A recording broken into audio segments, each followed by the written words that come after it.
Bem, qualidade pra gente o nosso consumidor precisa perceber qualidade, né? Então o conceito ele é muito amplo. A gente tem um produto lá no bar ou lá no supermercado, onde o cliente precisa ver esse produto e dizer: este produto tem qualidade, certo? Só que daí, voltando para a fábrica, daí a chegar o produto no consumidor final e fazendo todo um caminho para trás, a gente vai esbarrar em vários conceitos e aplicações de qualidade. Quando eu estou falando de uma garrafa, eu estou falando que o que o consumidor vai ver?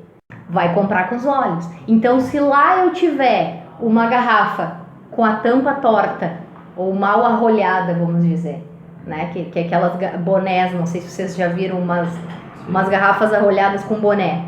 Aquilo ali é a notória falta de qualidade. Um rótulo torto, um rótulo descolado, um líquido que não está translúcido, né? Se eu estou comprando uma cerveja Pilsen não tem nenhum residual, certo?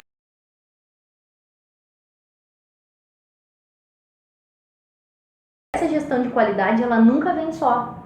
Porque eu posso ter todos os padrões estabelecidos. Se eu não tiver a pessoa certa, se eu não tiver selecionado o operador certo no meu processo de recrutamento e seleção, que tenha o perfil, que tenha o interesse em manter esta qualidade, o que vai acontecer? De nada vai me adiantar. Eu vou conseguir assegurar que essa cerveja vai estar lá bonita na prateleira? Não. Porque esse operador, se ele não tiver o perfil adequado para essa função, ele não vai estar interessado, ele não vai fazer de forma legal, ele vai fazer contra a sua vontade, ele vai fazer mal feito, né? Então a gente precisa também ter as pessoas certas. E para ter as pessoas certas, no lugar certo, fazendo a coisa certa, que é uma das premissas da companhia, eu preciso saber recrutar, eu preciso saber entrevistar, eu preciso treinar essa pessoa e depois sim ela vai me entregar isso. E eu preciso manter essa pessoa satisfeita na empresa, que a gente chama muito de engagement. E isso tudo eu vou conseguir trabalhando os processos de gestão de pessoas. Então, olha só, a gente já saiu da gestão da qualidade e a gente está falando de gestão de pessoas, certo?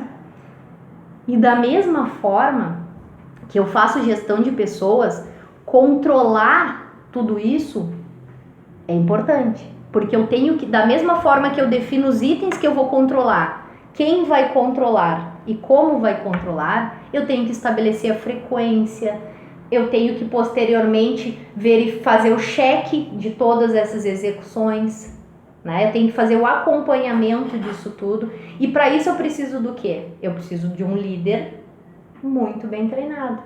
E aí vem na mesma escala. Eu preciso recrutar líderes com potencial. Eu preciso capacitar líderes com potencial.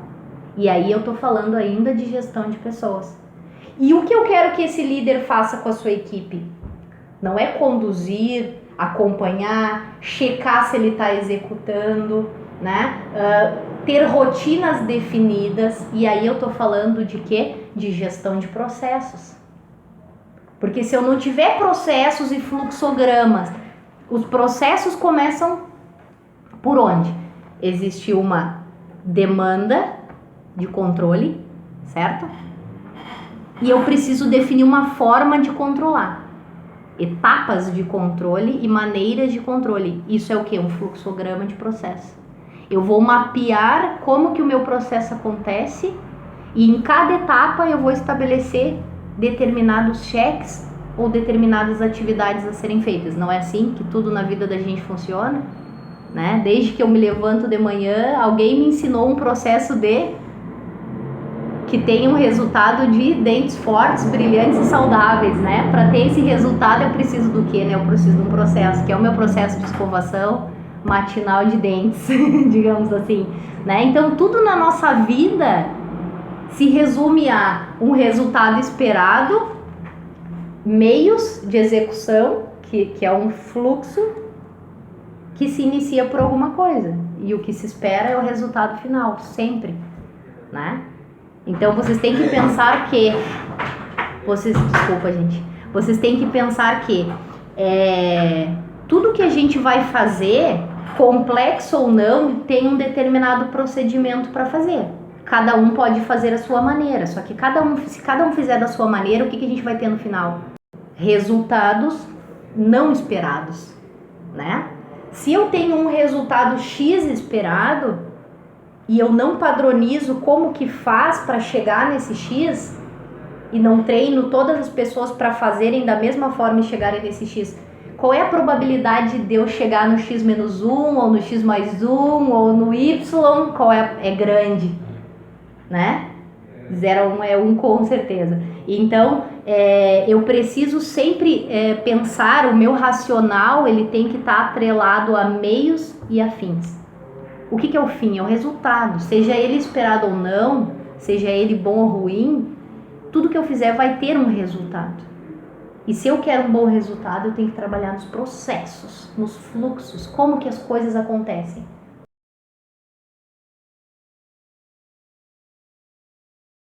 Que esta cerveja não tem qualidade, né? Então, para nós, esse conceito final ele é muito importante. E, obviamente, quando a gente traduz isso para a fábrica, a gente traduz em controle de qualidade, certo? Então, nós temos um rigoroso controle de qualidade dentro do processo produtivo para que não aconteçam esses tipos de problema com o nosso consumidor final, certo?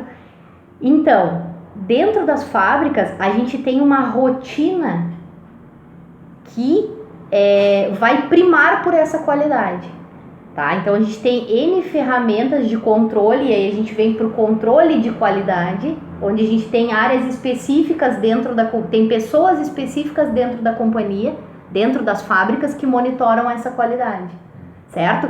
Então, tem toda uma estrutura de uma área de qualidade. No caso das cervejarias, a gente tem uma área de qualidade que vai fazer as inspeções, mas também a gente tem a operação, todos os operadores do processo produtivo e todos os supervisores do processo produtivo, eles estão atentos à qualidade e eles têm rotinas para seguir relacionadas a essa qualidade. Por exemplo, para rótulo, a gente tem o teste de inspeção visual de rótulo, a gente tem os ajustes da rotuladora, que são as correções, digamos assim, né? O operador ele vai parametrizar o posicionamento do rótulo, ele vai parametrizar a quantidade de cola que vai ser colocado nesse rótulo e depois visualmente ele vai inspecionar se esse rótulo está alinhado, né? Mas como é que o nosso operador faz isso? Né? Se eu entrar hoje na companhia, eu sou operadora, entrei como operadora de rotuladora, por exemplo, como eu vou saber o que eu tenho que fazer?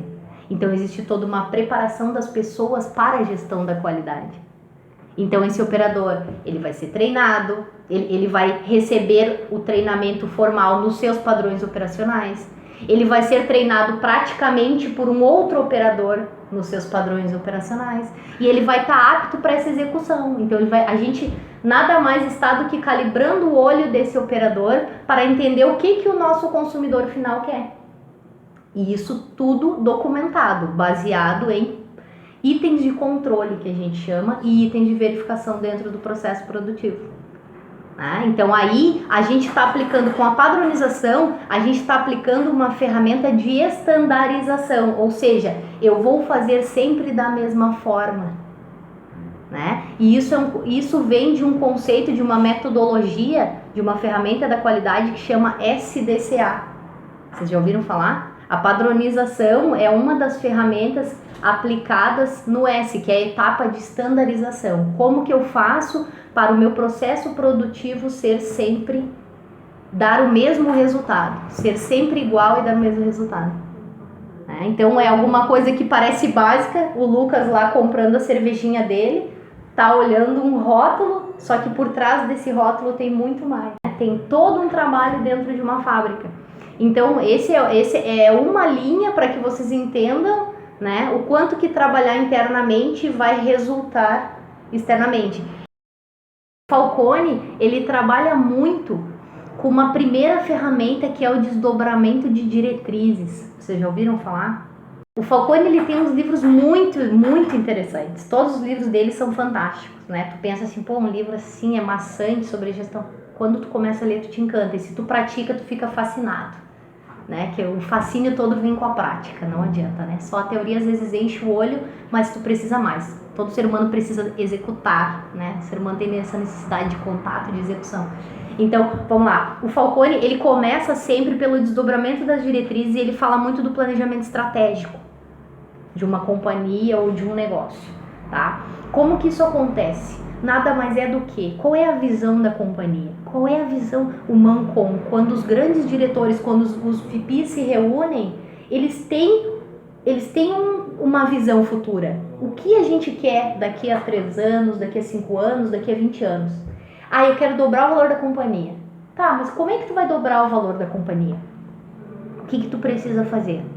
Olha só, nós temos X fábricas, nós temos X volume de produção, para dobrar a receita da companhia, eu preciso ter tal volume, tal receita, tal... Ok, então vamos fazer o seguinte, nós vamos criar mais 2 fábricas para acrescentar o volume, nós vamos gerar com isso, nós vamos gerar tanto de despesa, porque nós temos, né, que absorver o custo dessas fábricas e a gente vai precisar disso aqui. X fábrica, X volume, X de todos os aspectos.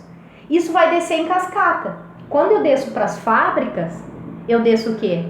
Algumas pessoas vão ter metas, ou seja, os seus objetivos vão ser de startar tal fábrica, para os donos daquelas novos negócios, o objetivo dele não vai ser entregar o volume num primeiro momento, é conseguir botar uma fábrica para rodar, certo?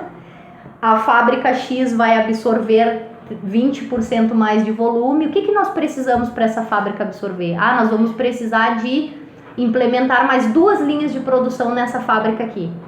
Então aqui já vem uma outra meta para essa fábrica. E assim começa a se cascatear metas, objetivos. Então de um objetivo maior da companhia, a gente vem vindo para objetivos menores e estratégicos. E uma vez que se chega com esses objetivos na fábrica, começa a se distribuir esses objetivos para o grupo de liderança. E aí cada pessoa individualmente, isso é um sistema de meritocracia. Isso é gestão de gente, de pessoas, né? Porque a gente trabalha com meritocracia, os famosos PLRs, que vocês já ouviram falar, as bonificações, né? Os grandes negócios, as grandes empresas trabalham com meritocracia. Ou seja, para mim eu tenho o meu salário X, mas anualmente, se eu bater minhas metas, se eu atingir os objetivos da empresa, eu tenho uma bonificação.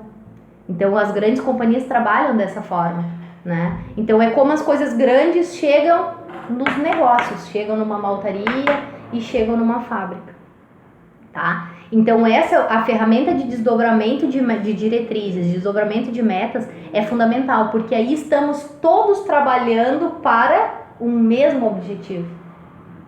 Ter um sonho é importante. Já leram Sonho Grande? Se não leu, não perde a oportunidade, lê, porque sonhar grande e sonhar pequeno dá o mesmo trabalho, exatamente o mesmo trabalho. Por que eu vou ser mediano se eu posso ser excelente? Né? Então a companhia sempre trabalha muito com o sonho, né? E o sonho, obviamente, ele está atrelado à visão, né? Onde queremos estar daqui a 5 anos? Tu, Lucas, já pensou onde você quer estar daqui a 5 anos fazendo o quê? Né? Então, sonhar grande é fundamental, porque a partir do sonho tu começa a trabalhar na execução. E talvez esse seja um dos grandes segredos da companhia. Não se sonha, se transforma em ação. O sonho é o começo. Com certeza existe. E isso na nossa vida existe. Porque culturalmente, desde criança, nós somos moldados e estamos sempre buscando espelhos. Não estamos?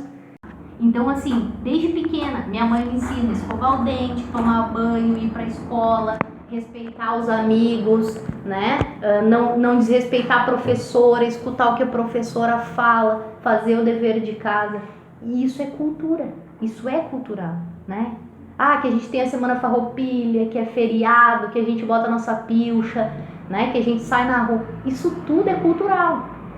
E na companhia, a gente tem isso muito enraizado. Então, tem alguns valores que se forem seguidos, tá? Você vai ter o sucesso que você precisa dentro do que você está fazendo.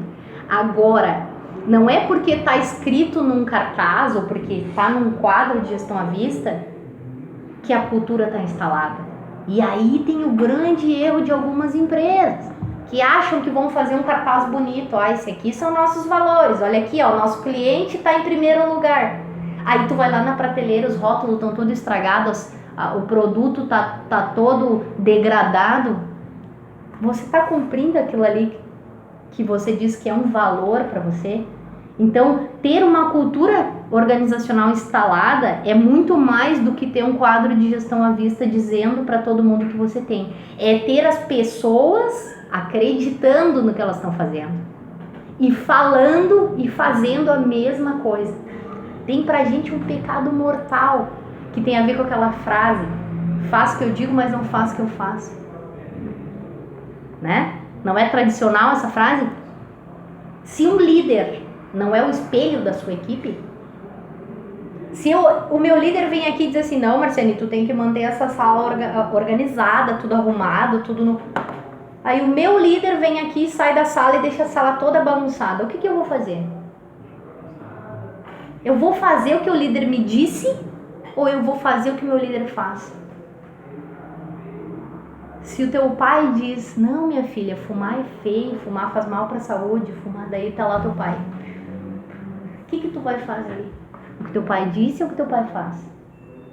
É a mesma coisa. Então, a nossa cultura é muito particular e é uma cultura onde alguns perfis de pessoas não se encaixam. Né? Quando vem uma pessoa aqui no recrutamento e seleção, pô, ela sai chateada, né? Poxa, eu não passei na vaga. Será que eu não estava preparada? Será que eu disse muita bobagem? O que aconteceu? Quando a gente tem uma vaga X, não importa para que é a vaga, se a gente identifica naquela pessoa um potencial de crescimento e se a gente identifica que ela tem o perfil da companhia, que ela se identifica com essa cultura da companhia, essa pessoa para nós é muito valiosa. Porque não importa a área que ela vai atuar, não importa o curso que ela está fazendo, mas importa que ela tenha a nossa cultura, ela tem o princípio da nossa cultura já instalado e o resto a gente vai desenvolvendo. Então a gente trabalha muito forte em capacitação, treinamento, porque a pior coisa que pode acontecer é você chegar num recrutamento e tu perceber que a pessoa ela não vai dar certo aqui dentro. Ela vai, e aí é ruim, e às vezes a gente leva um não para vocês que fazem alguns processos já, que participam de estágio. Às vezes levar um não dói na gente, só que depois a gente pode até agradecer por esse não, porque a gente eu não tinha o perfil adequado para aquela empresa. Às vezes esse não, ele está muito relacionado à cultura da empresa.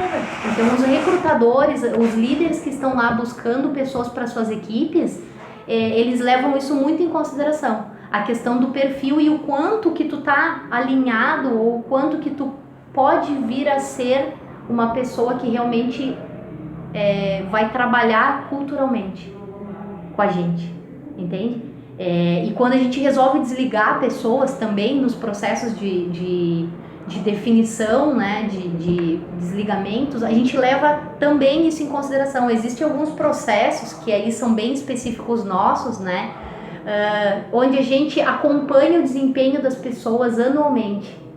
Então se verifica como que essa pessoa está com relação à cultura. O problema desta pessoa, ela não está performando bem, mas o problema é só performance? É só não conseguir bons resultados? É só não conseguir executar bem as rotinas? Ou isso tem a ver com a nossa cultura? Ou isso tem a ver com não estar adequado na cultura, com ter sido recrutada para uma vaga onde ela não tem perfil?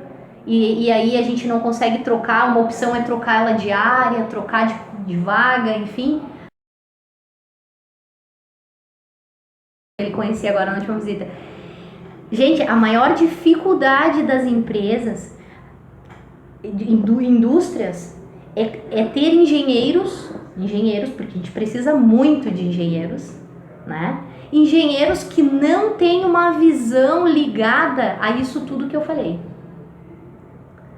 Porque a excelência operacional, ela passa obrigatoriamente pela gestão.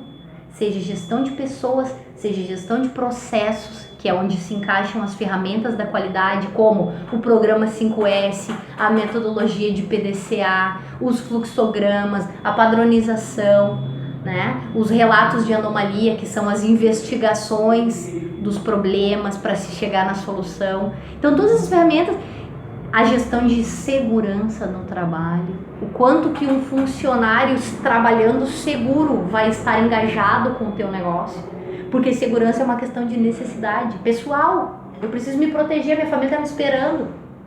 Enfim, essa questão da cultura é bem difícil de ser trabalhada, tá? Porque apesar de tu ter ferramentas únicas, as ferramentas são as mesmas, as regras são as mesmas, as regras do jogo são iguais.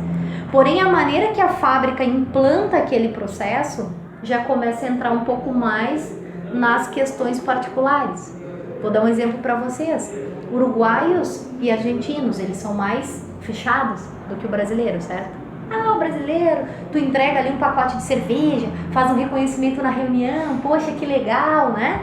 Dá uma valorizada, o brasileiro sai rindo e fica encantado. Isso não funciona por lá. Então, a gente precisa implantar o reconhecimento do melhores práticas, tá? A regra é essa, você precisa fazer um evento, você precisa premiar, você precisa reconhecer, tá bom, e aí, né? As pessoas de lá vão achar a melhor forma de fazer isso, né? Como é que vai ser? Ah, não, eles gostam muito de passear com a família. Não, então eu vou dar um vale passeio com a família, vou dar um vale cinema, vou dar... Então, assim, as questões, elas acabam sempre interferindo na forma que você vai desdobrar as estratégias, né? E é um fator que, se não observado, a chance de insucesso é gigante. Não me adianta nada sair aqui do Brasil, chegar lá e querer dar um tapinha nas costas do operador, como eu faço aqui, e a galera adora, eu adoro, me abraça aqui, diz que eu fiz um negócio legal. Pra eles te olham assim, estranho, entendeu? Aquilo soa falso, aquilo não soa verdadeiro, como soa pra gente, né? Então, simples reconhecimentos básicos como esse, de o teu líder te chamar, de o teu líder elogiar o teu trabalho, ou mesmo na hora que tu tá apresentando publicamente, ele dizer, ele te passar um elogio, pode não funcionar em outro lugar com outra cultura. Até mesmo aqui no Nordeste, por exemplo, né? A gente sabe que é diferente. Todos os países são diferentes, todos os estados e todos os países são diferentes. E mesmo aqui dentro a gente tem culturas diferentes, porque a gente tem imigrantes, porque a gente tem, né, uma série de raças, enfim, de perfis diferentes. Então, o segredo do bom reconhecimento e o segredo para se trabalhar com culturas diferentes é você estar bem atento às características daquele local que você está trabalhando. Então, por exemplo, a companhia transfere muita gente o tempo inteiro, tá? Eu, Marciane, fui transferida para o Nordeste. Eu preciso chegar no Nordeste e me socializar no Nordeste. Eu preciso entender como é que é a cultura do Nordeste. Eu preciso saber como funcionam as coisas no Nordeste, né? Antes de começar a sair fazendo as coisas da minha maneira, né? Aí eu vou pegar o regulamento e aí eu vou implantar dentro do regulamento, seguindo o regulamento, com as particularidades, agregando as particularidades daquela cultura. Isso passa muito forte por algumas ferramentas que a gente tem, que eu já até citei para vocês.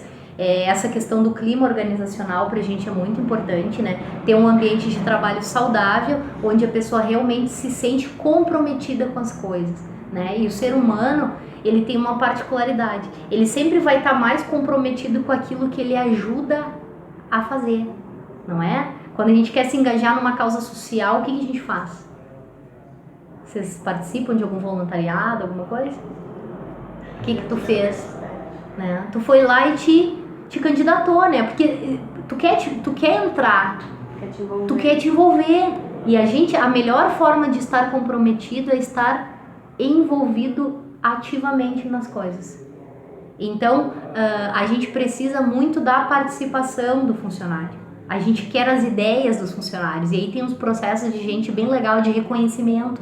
Todo mundo quer ser reconhecido, todo mundo quer saber tu quer saber que a tua opinião é importante, né? Numa discussão que tu entra com os colegas, tu sempre tem aquele sentimento, pô, que legal, olha aí a minha ideia, ó, executou, levou em prática, bacana, a gente ganhou X coisas, a gente promoveu N coisas, né? Quando vocês fazem a feira acadêmica, quando vocês organizam palestras, vocês querem ter sucesso. E todo mundo quer isso, desde o auxiliar de produção, que limpa o piso da maceração, que junta os grãos, que não tem cheiro bom, que desde aquela função ali que é mais simples até um diretor, a gente quer a mesma coisa, todo ser humano quer a mesma coisa.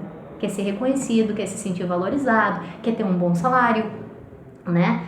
E a gente mensura muitas coisas através de N ferramentas da companhia.